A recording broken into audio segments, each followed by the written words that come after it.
Hello student, welcome back to my channel MF classes. और ये मुलाकात काफ़ी अरसे बाद हो रही है। कुछ रीज़न्स थे जिनकी वजह से मैं ये वीडियो शूट नहीं कर पाया, लेकिन अब ये सिलसिला इंशाल्लाह शुरू हो गया है और फिर इंशाल्लाह इसको कंटिन्यू आगे तक करेंगे। अब ये जो हम वीडियोस रिकॉर्ड कर रहे हैं, ये हमने रिकॉर्डिंग कर रहे हैं MU 11th एंट्रेंस के लिए, जिसमें हम मेनली आपको जो सारे सब्जेक्ट्स हैं, साइंस है, मैथ है, इनको कवर करेंगे। तो सबसे पहले जान लेते हैं कि MU 11th एंट्रेंस में कौन कौन से सब्जेक्ट्स मेनली आते हैं और उनका क्या क्या वेटेज रहता है। तो अगर हम डिस्कस करें तो एक मेन सब्जेक्ट तो जो साइंस रहता है, उसमें आपके 9th और 10th दोनों की साइंस आती है, ठीक है। उसके बाद आता है आपका मैथ्स, वो भी आपकी 9th और 10th दोनों की आएगी। इंडो इस्लामिक आती है, GK और कुछ करंट अफेयर्स भी पूछे जाते हैं। वेटेज की अगर बात करें तो साइंस का जो वेटेज रहता है वो 50 मार्क्स का रहता है और मैथ का 30 मार्क्स का, यानी 30 क्वेश्चन होंगे, एक क्वेश्चन 1 मार्क का होगा। और साइंस के भी 50 क्वेश्चन आपको देखने को मिलेंगे। इंडो इस्लामिक के 10 क्वेश्चन 10 मार्क्स, GK और करंट अफेयर के भी 10 क्वेश्चन 10 मार्क्स के। तो इसलिए इस जो क्वेश्चन जो पूरा पेपर होगा वो 100 क्वेश्चन का होगा और उसमें 100 मार्क्स आपको देखने को मिलेंगे, ठीक है। तो इसमें आप देख सकते हैं कि जो सबसे ज़्यादा वेटेज है वो आपके साइंस का है। साइंस आपकी ऑलमोस्ट 50% सिलेबस कवर करती है, या 50% वेटेज जो है वो साइंस का है। तो अगर कोई बच्चा साइंस को अच्छे से तैयार कर लेता है तो उसका 50% तैयार हो जाएगा। साइंस में आपके मेनली सब्जेक्ट्स क्या रहते हैं? फिज़िक्स है, केमिस्ट्री है और बायो है। फिर मैथ आती है। मैथ में आपके जो है 9th का आएगा और 10th का भी आएगा, उसको भी हम खूब अच्छे से डिटेल में सारा कवर करेंगे, ठीक है। और इंडो इस्लामिक के टॉपिक्स भी पढ़ाऊंगा मैं, और GK एंड करंट अफेयर्स को भी हम कुछ डिस्कस करेंगे, वो लास्ट में करेंगे जब ये हमारे साइंस और मैथ के हो जाएंगे। जो हमारा पैटर्न रहेगा वो हम पर डे साइंस और मैथ दोनों की एक एक वीडियो रिकॉर्ड करेंगे, ठीक है। और जब ये पूरा सिलेबस हो जाएगा तब हम इन दोनों सब्जेक्ट्स को कवर करेंगे, ताकि ये लास्ट में जब आप पढ़ के जाएंगे तो आपको याद रहेंगे ताज़ा, तो आप अच्छे से एग्ज़ाम में कर पाएंगे। क्योंकि पहले से याद कर लेते हैं बच्चे, फिर भूल जाते हैं बीच में लास्ट में, तो अच्छे से एग्ज़ाम में भूल जाते हैं अक्सर। इसलिए हम इसको लास्ट में ही पढ़ाएंगे ताकि उसी वक्त ताज़ा याद रहेगा, तो आप एग्ज़ाम में अच्छे से कर पाओ, ठीक है। तो अब हम जो शुरुआत करेंगे वो साइंस से ही शुरुआत करेंगे। और साइंस के हम सबसे पहले फ़िज़िक्स लेंगे, और फिज़िक्स में हमने सेलेक्ट किया है क्लास 10th का सबसे important chapter, that is electricity. तो अब हम इलेक्ट्रिसिटी से ही हम अपनी जो लेक्चर्स की है शुरुआत करेंगे। जो हमारा प्रोसीजर रहेगा, हम सबसे पहले कुछ थ्योरी आपको बताएंगे, थ्योरी के साथ कुछ क्वेश्चंस की प्रैक्टिस कराएंगे, फिर उन क्वेश्चंस में हम कुछ प्रीवियस ईयर क्वेश्चंस भी आपको कराएंगे और प्लस कुछ असाइनमेंट्स आपको देंगे करने के लिए, ठीक है। तो ये हमारा प्रोसीजर रहेगा। थ्योरी रहेगी प्लस प्रैक्टिस क्वेश्चंस,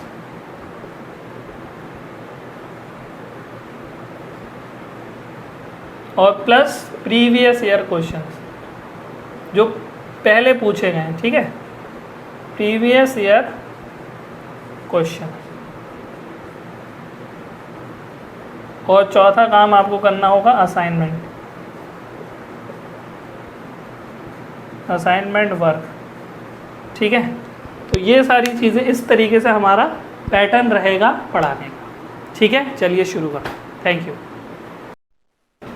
तो सबसे पहले इस टर्म को समझने की कोशिश करते हैं कि what do you understand by electric charge. तो चार्ज को अगर हम डिफाइन करें तो चार्ज बेसिकली बेटा एक फंडामेंटल प्रॉपर्टी है मैटर की। क्या है? एक फंडामेंटल प्रॉपर्टी है मैटर की, जिसकी वजह से चार्ज दो काम करता है। एक तो इलेक्ट्रिक इंटरेक्शन करेगा और एक मैग्नेटिक इंटरेक्शन। दुनिया में जितने भी इलेक्ट्रिक या मैग्नेटिक इंटरेक्शन होते हैं वो सिर्फ किसकी वजह से होते हैं? चार्ज की वजह से। तो चार्ज उसका रीज़न है। तो अगर मैं इसकी डेफिनेशन लिखूं तो डिफाइन हम कर सकते हैं, charge is the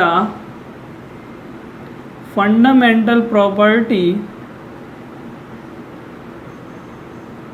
charge is the fundamental property of matter due to which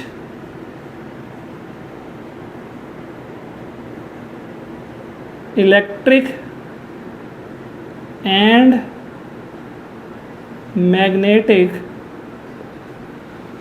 interactions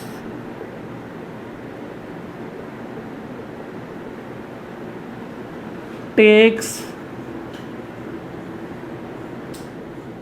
place. ठीक है, तो आप इसकी डेफिनेशन को समझ सकते हैं कि चार्ज एक फंडामेंटल प्रॉपर्टी है जो जिसकी वजह से क्या होता है, जितने भी इलेक्ट्रिक या मैग्नेटिक कोई भी हलचल होती है, कोई भी अगर इलेक्ट्रिक या मैग्नेटिक एक्टिविटी होती है तो उसका रीज़न क्या होता है, हमारा इलेक्ट्रिक चार्ज होता है। ठीक है, अब अगर इसकी हम यूनिट की बात करें तो यूनिट जो होती है इसकी होती है कूलाम। हर क्वांटिटी को किसी ना किसी यूनिट में एक्सप्रेस किया जाता है, तो जो चार्ज की यूनिट है वो है कूलाम। ठीक है, फिर अगर हम इसकी टाइप ऑफ क्वांटिटी की बात करें तो टाइप है इसका, ये एक स्केलर क्वांटिटी है। कैसी क्वांटिटी है ये? Scalar quantity. ठीक है, अच्छा इसमें एक वर्ड आया है फंडामेंटल। फंडामेंटल प्रॉपर्टी एक और होती है मैटर की, उसे हम मास कहते हैं। तो जो फंडामेंटल, हमने इसे फंडामेंटल क्यों कहा? क्योंकि ये आती है फंडामेंटल पार्टिकल से। मैटर का जो फंडामेंटल पार्टिकल है इलेक्ट्रॉन्स एंड प्रोटॉन्स, ये प्रॉपर्टी वहीं से आती है। तो कोई भी जो चार्ज होता है, वह चार्ज आता कहाँ से? हमारे को दिमाग में जो सवाल उठना चाहिए, क्वेश्चन ये उठता है कि फ्रॉम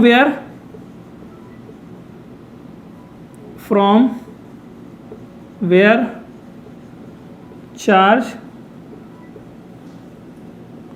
कम्स। चार्ज कहाँ से आता है? तो चार्ज जो आता है वो आता है मैटर के fundamental particle, that is electron and proton से। तो हम क्वेश्चन डिस्कस कर रहे थे कि चार्ज आता कहाँ से है। तो चार्ज जो आता है वो आता है दो जगह से। Charge comes from electrons and protons. ठीक है, तो चार्ज जो आता है किसी भी बॉडी पे वो इलेक्ट्रॉन्स और प्रोटॉन्स की वजह से ही आता है।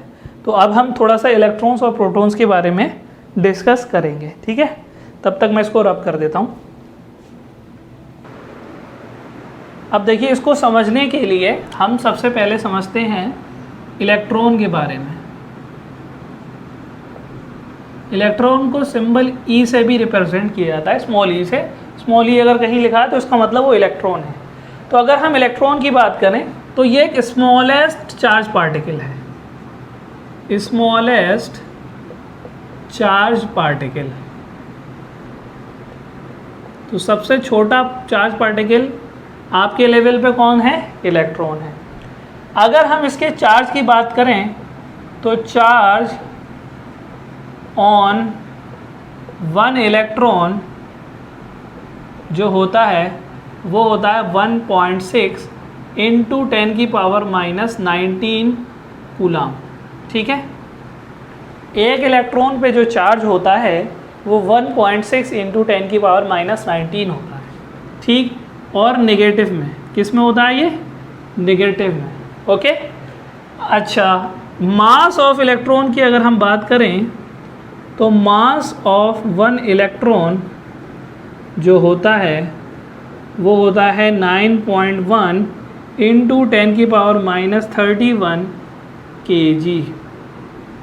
ठीक है, तो इलेक्ट्रॉन का जो मास है वो काफ़ी छोटा है, बहुत ही कम है, 10⁻31। अच्छा, अब इससे बात कर लेते हैं ज़रा प्रोटॉन की। प्रोटॉन को हम प्लस ई से डिनोट करते हैं। ठीक है, और प्रोटॉन भी एक बहुत ही छोटा स्मॉलेस्ट चार्ज पार्टिकल है।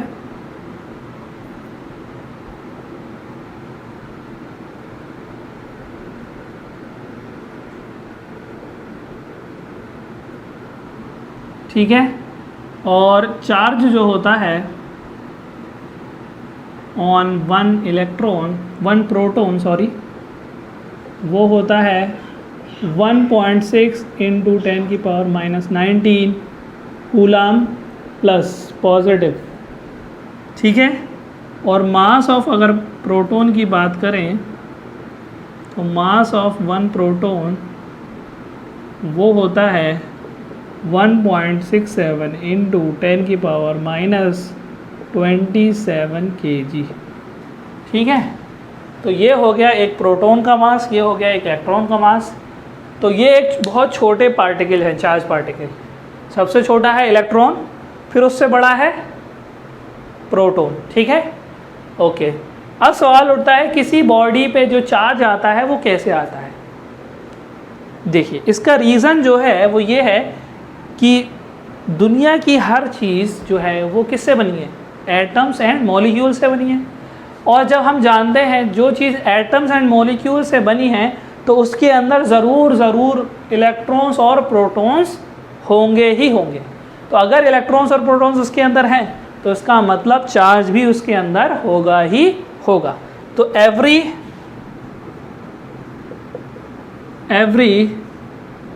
Thing in the universe is made up of atoms, so it will have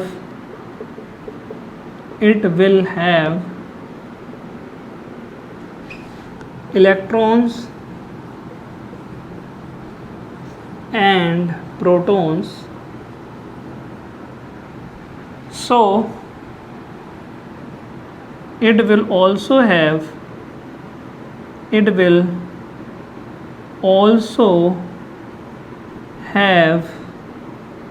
charge, ठीक है।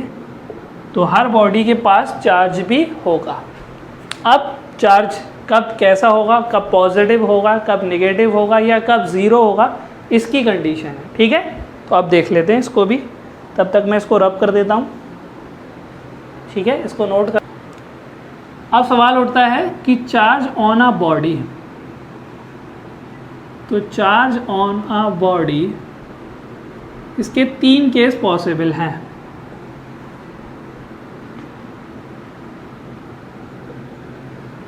किसी बॉडी पे जो चार्ज है वो पॉजिटिव हो सकता है, पॉजिटिव चार्ज।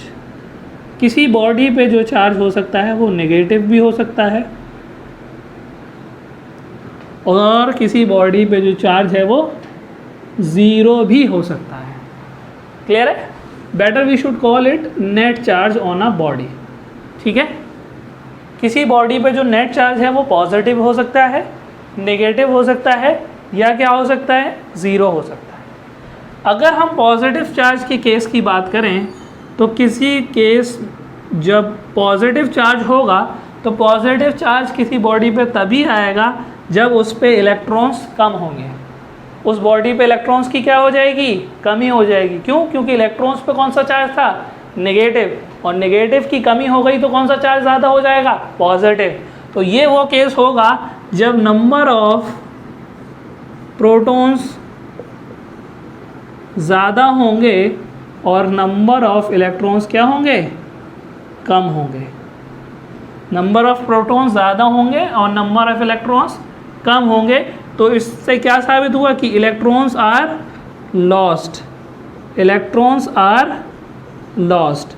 मतलब उस बॉडी ने क्या किया है, इलेक्ट्रॉन्स को लूज़ कर दिया है। इलेक्ट्रॉन को क्या कर दिया है, लूज़ कर दिया है। इसके अगर एग्जाम्पल्स की बात करें तो जैसे कि हमारा Na+, तो आपने सोडियम आयन के बारे में सुना होगा, ये एक सोडियम आयन है।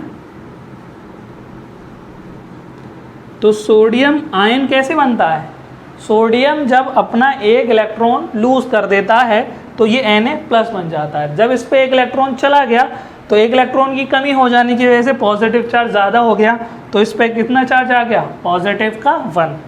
इसी तरीके से अगर नेगेटिव चार्ज की बात करें तो इस केस में क्या होगा कि नंबर ऑफ इलेक्ट्रॉन्स ये जो होंगे वो होंगे हमारे greater than number of protons. इस केस में number of electrons number of proton से ज़्यादा होंगे। तो ये इलेक्ट्रॉन्स जो ज़्यादा हैं ये आए कहाँ से होंगे, किसी दूसरी बॉडी से। तो इसको कहेंगे electrons are gained, electrons are gained. तो अगर किसी बॉडी पर नेगेटिव चार्ज है, कौन सा चार्ज है, नेगेटिव चार्ज है, तो इसका मतलब ये है कि उस बॉडी ने चार्ज वो इलेक्ट्रॉन्स को गेन किया है। इसके एग्जाम्पल्स की अगर हम बात करें तो क्लोराइड आयन आपने देखा होगा। तो क्लोराइड आयन कैसे बनता है, जब क्लोरीन का कोई एटम एक इलेक्ट्रॉन को गेन कर लेता है। ठीक है, अब हम बढ़ते हैं अगले केस की तरफ, दैट इज जीरो चार्ज। तो ज़ीरो चार्ज आप समझ ही गए होंगे पिछले केसेस को देखकर कि जब नंबर ऑफ इलेक्ट्रॉन्स और नंबर ऑफ प्रोटॉन्स बराबर हो जाएंगे तो किसी बॉडी पर जो चार्ज हो जाएगा, नेट चार्ज, वो कितना हो जाएगा, ज़ीरो हो जाएगा। कितना हो जाएगा, ज़ीरो हो जाएगा। प्रोटॉन्स मतलब जितना पॉजिटिव उतना नेगेटिव हो गया, तो नेट चार्ज क्या हो गया, ज़ीरो। और इस केस में नो गेन और no loss, no gain no loss. इस केस में ये होगा ना ही गेन हुआ होगा ना ही लॉस हुआ होगा, और ऐसी बॉडी को हम कहेंगे न्यूट्रल बॉडी। क्या कहेंगे, न्यूट्रल बॉडी। जैसे कि कोई भी बॉडी जब होती है जिसे हम छूते हैं, तो हमारी बॉडी है, अभी हमारे पर कोई चार्ज नहीं है तो हम न्यूट्रल बॉडी है। फ़ोन है हमारा, न्यूट्रल बॉडी है, जब उससे हम छूने से अगर चार्ज फ्लो हो रहा है तो that is a charge body. ठीक है, तो अभी जब तक किसी बॉडी पे कोई चार्ज नहीं है, नेट चार्ज ज़ीरो है, तो उस बॉडी को हम कहेंगे न्यूट्रल बॉडी। ठीक है, तो इस तरीके से आप समझ गए होंगे कि पॉजिटिव चार्ज कब होगा, नेगेटिव चार्ज कब होगा और ज़ीरो चार्ज कब होगा। तो न्यूट्रल बॉडी का मतलब ये है कि उस बॉडी पे जो है नेट चार्ज कितना है, ज़ीरो है। पॉजिटिवली चार्ज बॉडी का मतलब ये है कि उस पर जो नेट चार्ज है वो पॉजिटिव है, पॉजिटिव वाला चार्ज ज़्यादा हो गया है और नेगेटिव वाला चार्ज कम हो गया है। ठीक है, चलिए इसके बाद हम डिस्कस करेंगे टाइप्स ऑफ चार्जेस के बारे में। ठीक है, तो आप पढ़ेंगे टाइप्स ऑफ चार्जेस।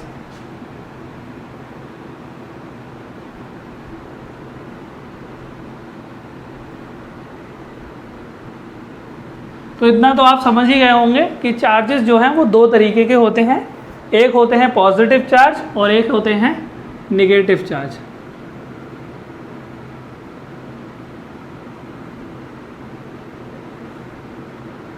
दूसरे होते हैं हमारे negative charge.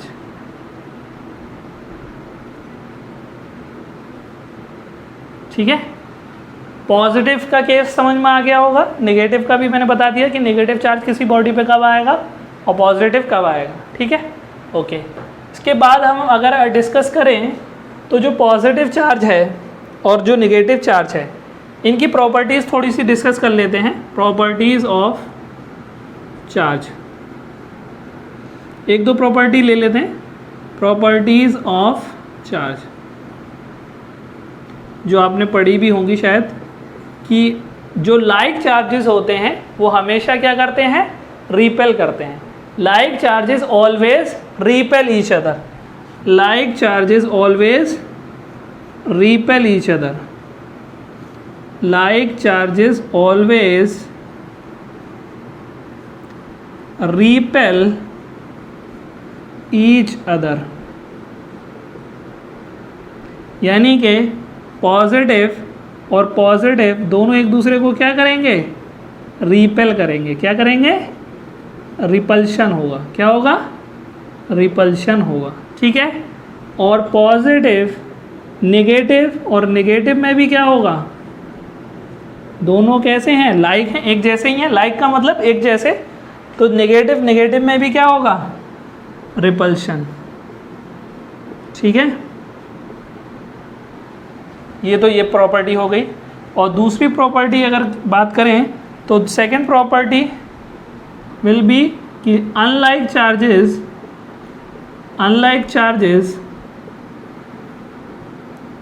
Attract each other. Unlike charges क्या करेंगे, अट्रैक्ट करेंगे और उसमें हमारा पॉजिटिव, एक पॉजिटिव है एक नेगेटिव है, तो ये क्या करेंगे अट्रैक्ट, और एक नेगेटिव है और एक पॉजिटिव है तो भी क्या होगा अट्रैक्शन। ठीक है, तो ये दो प्रॉपर्टी हैं जो आपने क्लास 8th 9th में वगैरह में भी पढ़ी होंगी कि लाइक चार्जेस हमेशा जो है वो रिपेल करेंगे और अनलाइक चार्जेस अट्रैक्ट करेंगे। ठीक है, ओके। अब इसके बाद हम डिस्कस करेंगे कि कितने चार्ज को बनाने के लिए कितने इलेक्ट्रॉन्स की ज़रूरत पड़ेगी। ठीक है, चलिए इसको डिस्कस करते हैं। तो अभी देखिए हमने जाना था कि किसी बॉडी पे जो चार्ज आता है वो सिर्फ आता है इलेक्ट्रॉन्स के मूवमेंट से। प्रोटॉन्स कभी मूव नहीं करते, वो न्यूक्लियस में पैक रहते हैं। प्रोटॉन्स को बेचारों को निकलने की आज़ादी नहीं है, वो हमेशा प्रोटॉन्स हमेशा न्यूक्लियस के अंदर कैद रहेंगे। तो मूव कौन करेगा इलेक्ट्रॉन्स। इलेक्ट्रॉन्स ही एक जगह से दूसरी जगह जा सकते हैं, कहीं से आ सकते हैं और कहीं जा सकते हैं। तो हम देखेंगे किसी की कितने इलेक्ट्रॉन्स चले जाएंगे तो कितना चार्ज आ जाएगा, कितने इलेक्ट्रॉन्स आ जाने से कितना चार्ज आ जाएगा, इसका हम कैलकुलेशन करेंगे। तो अब हम एडिंग देंगे कैलकुलेशन ऑफ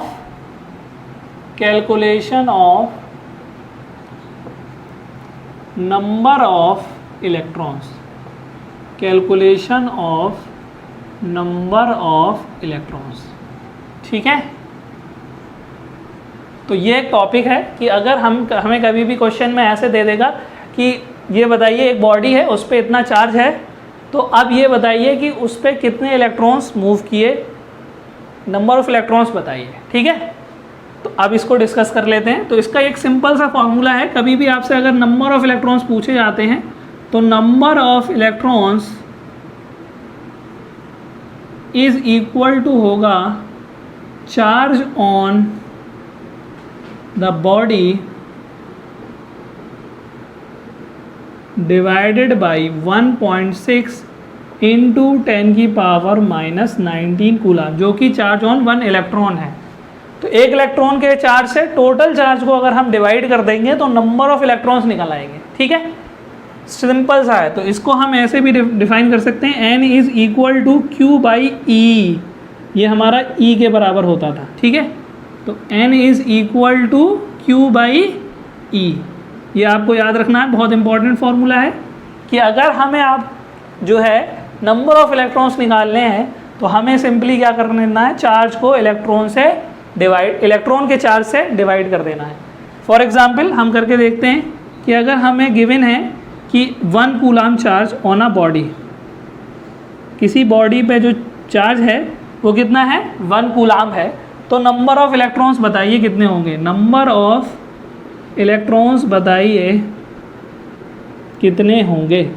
तो सिंपली क्या करना है, इस क्वेश्चन में हम पुट कर देंगे n is equal to Q upon E, Q की वैल्यू हमें कितनी दे रखी है 1 कूलम, डिवाइडेड बाई E की वैल्यू हमें कितनी पता है 1.6 इंटू 10 की पावर माइनस 19। इससे अगर हम इसको डिवाइड करेंगे तो ये जो आएगा देखिए ये ऊपर जाएगा तो ये 10 की पावर प्लस 19 हो जाएगा, डिवाइडेड बाई 1.6। इससे हम 10 उधार ले लेते हैं तो इसको हम ऐसे लिख सकते हैं 10 इंटू 10 की पावर 18 डिवाइडेड बाई 1.6। और जब हम 1.6 से 10 को डिवाइड करेंगे तो ये एक डेसिमल हटेगा तो यहाँ 0 आएगा। तो जब इसको डिवाइड करोगे तो 6.25 इंटू 10 की पावर 18 इलेक्ट्रॉन्स, ये आएगी वैल्यू। मतलब अगर हमें किसी बॉडी को 1 कूलम का चार्ज देना है या किसी बॉडी पे 1 कूलम का चार्ज लाना है तो कितने इलेक्ट्रॉन्स का लेन देन करना पड़ेगा, 6.25 इंटू 10 की पावर 18। 10 की पावर 18 को समझिए कितना ज़्यादा है, ये बहुत बड़ी वैल्यू है।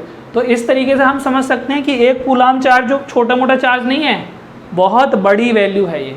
तो 1 कूलम चार्ज देना बहुत बड़ी वैल्यू है। अक्सर जो चार्ज होता है वो आपको माइक्रो कूलम में मिलेगा। ठीक है, तुम्हारे लेवल पे इतना कैलकुलेशन नहीं है चार्ज का, लेकिन चार्ज 1 कूलम जो चार्ज ये क्वांटिटी है ये बहुत बड़ी क्वांटिटी है। ठीक है, चलिए आगे बढ़ते हैं। इस पर 1-2 क्वेश्चंस और करेंगे हम अभी। ठीक है, क्वेश्चन लिख लेते हैं। इस फॉर्मूले को लिखिए कि नंबर ऑफ इलेक्ट्रॉन्स अगर कभी भी निकालना है तो चार्ज को आप 1.6 इंटू 10 की पावर -19। इसको स्मॉल ई से भी नोट कर दें क्योंकि ये सबसे छोटा चार्ज है और किसका चार्ज है, इलेक्ट्रॉन का चार्ज है। ठीक है, ठीक है। तो n is equal to Q by e. तो इसमें कुछ क्वेश्चंस कर लेते हैं। लाइक क्वेश्चन है कि find the number of electrons, find the number of electrons gained by a body, gained by a body whose charge is 2 coulomb, minus का 2 coulomb. ठीक है, कितना है, -2 कूलम। ऑप्शन ए है 3.25 इंटू 10 की पावर 18 इलेक्ट्रॉन्स।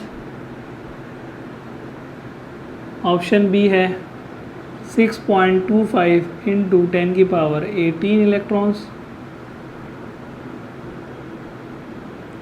ये ऑप्शन सी है 12.50 into 10 की पावर 19 इलेक्ट्रॉन्स।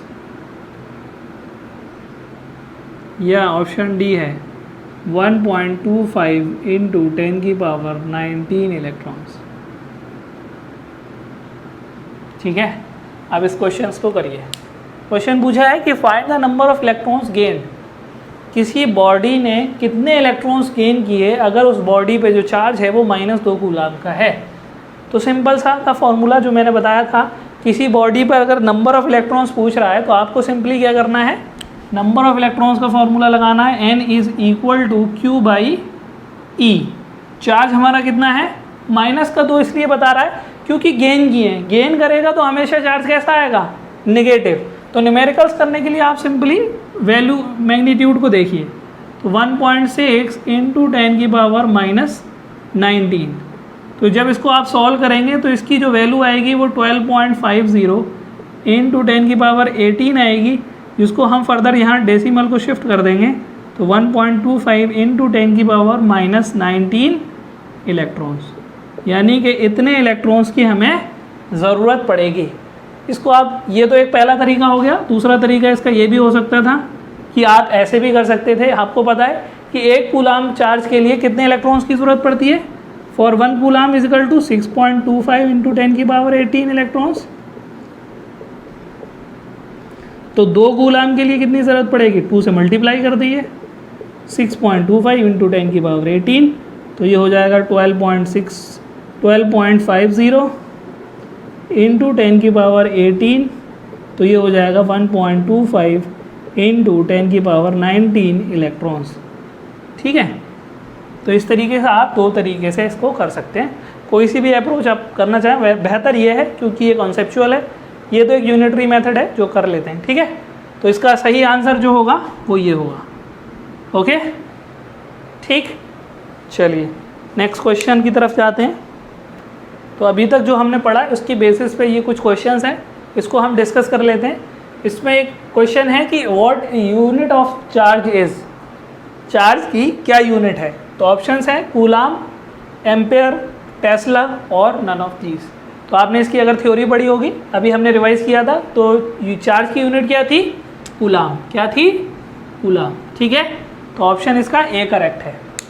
दूसरा जो नेक्स्ट क्वेश्चन है वो ये है कि neutral body means, neutral body का मतलब क्या होता है, कि उस बॉडी पे चार्ज 0 है, या उस बॉडी पे का नेट चार्ज 0 है, या नंबर ऑफ इलेक्ट्रॉन्स और नंबर ऑफ प्रोटॉन्स बराबर हैं, या बोथ बी एंड सी।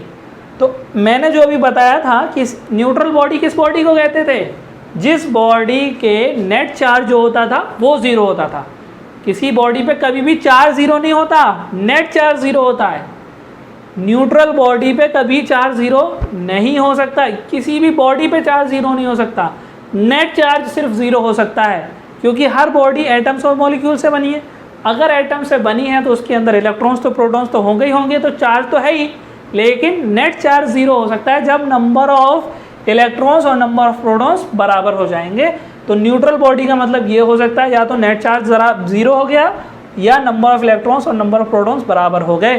तो इस हिसाब से ऑप्शन कौन सा सही हुआ, बोथ बी एंड सी। ठीक है, अगला क्वेश्चन है charge present on one electron is equal to, एक इलेक्ट्रॉन पे कितना चार्ज प्रेजेंट होता है। तो इसकी वैल्यू तो मैं अभी लिखवा ही चुका हूँ, 1.6 इंटू 10⁻⁻19 कूलाम। अब यहाँ पे सवाल उठता है, दो ऑप्शन है, 1.6 इंटू 10⁻⁻19 कूलाम यहाँ भी है और ए में भी है और बी में भी है। अब आप इसको कैसे चूज़ करेंगे, तो ये मैं बता चुका था कि इलेक्ट्रॉन पे जो चार्ज होता है वो निगेटिव होता है और प्रोटॉन का चार्ज पॉजिटिव होता है, इसीलिए हमने इसको चूज़ किया। कौन सा ऑप्शन सही होगा इसका, बी, क्योंकि नेगेटिव वाला ऑप्शन सही है, क्योंकि इलेक्ट्रॉन का जो चार्ज होता है वो नेगेटिव होता है और प्रोटॉन का चार्ज जो होता है वो पॉजिटिव होता है। एक साइंटिस्ट हैं, उन्होंने इस बात को कहा भी था कि दुनिया का सबसे खूबसूरत particle, the most beautiful particle of universe has negative charge. Electron, दुनिया में जो पूरी केमिस्ट्री है वो इलेक्ट्रॉन पे ही टिकी हुई है। अगर ये इलेक्ट्रॉन ना होता तो कोई केमिकल रिएक्शंस नहीं होती।